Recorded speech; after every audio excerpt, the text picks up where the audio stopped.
सामाजिक न्याय का दीपक। गंगा के किनारे बसे एक छोटे से गांव में जहां जातीय और सामाजिक भेदभाव की ऊंची दीवारें थी, एक युवा लड़का रामू था।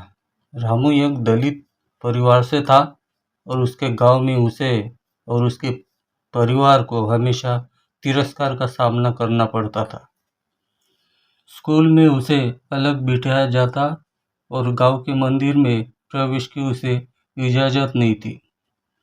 लेकिन रामू के मन में एक ज्वाला थी। Doctor B R. अम्बेडकर की शिक्षाओं से प्रेरित वो सामाजिक न्याय का सपना देखता था। एक दिन गांव में एक सभा बुलाई गई, जिसमें गांव के बड़े बुजुर्ग और कुछ सरकारी अधिकारी शामिल थे। चर्चा का विषय था गांव में एक नया स्कूल भवन बनाना, जो सभी बच्चों के लिए खुला हो। लेकिन गांव के कुछ प्रभावशाली लोग चाहते थे स्कूलों में दलितों को अलग से कक्षा दी जाए। रामू, जो चुपके से सभा में मौजूद था, यह सुनकर विचलित हो गया। उसे बाबा साहब जी का वह कथन याद आया, हमें अपने अधिकारों के लिए लड़ना होगा, क्योंकि बिना संघर्ष के न्याय नहीं मिलता। रामू ने हिम्मत जुटाई और सभा में खड़ा हो गया। उसकी छोटी सी उम्र और साधारण कपड़ों को देखकर लोग हंसने लगे, लेकिन उसकी आंखों में दृढ़ता थी। उसने कहा, मैंने बाबा साहब आम्बेडकर जी की किताबें पढ़ी है।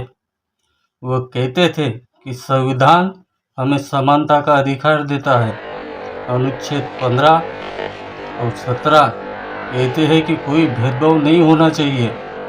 फिर हमारा स्कूल क्यों बटा हुआ हो? क्या हम सब भारतवासी नहीं हैं? उसके शब्दों ने सभा में सन्नाटा छा दिया। कुछ लोग क्रोधित हो गए, लेकिन सरकारी अधिकारी जो संविधान के प्रति निष्ठा रखते थे, वे रामू की बात से प्रभावित हुए। उन्होंने कहा, यह लड़का सही कह रहा है। संविधान के अनुसार शिक्षा में कोई भेदभाव नहीं हो सकता। स्कूल सभी के लिए एक होगा। रामू की हिम्मत में गांव में बदलाव की शुरुआत हो गई। नया स्कूल बना, जहां सभी बच्चे एक साथ पढ़ने लगे।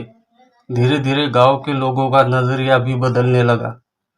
रामू ने न केवल अपने लिए बल्कि अपने समुदाय के लिए भी एक नई राह दिखाई। वो गांव का पहला बच्चा बना जो स्कूल के बाद कॉलेज गया और एक शिक्षक बनकर लौटा।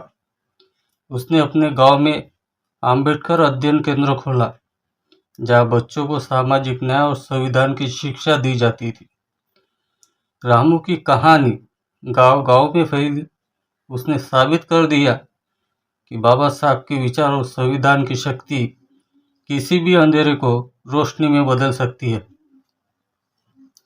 जय भीम, जय शिवराय, जय संविधान, जय भारत।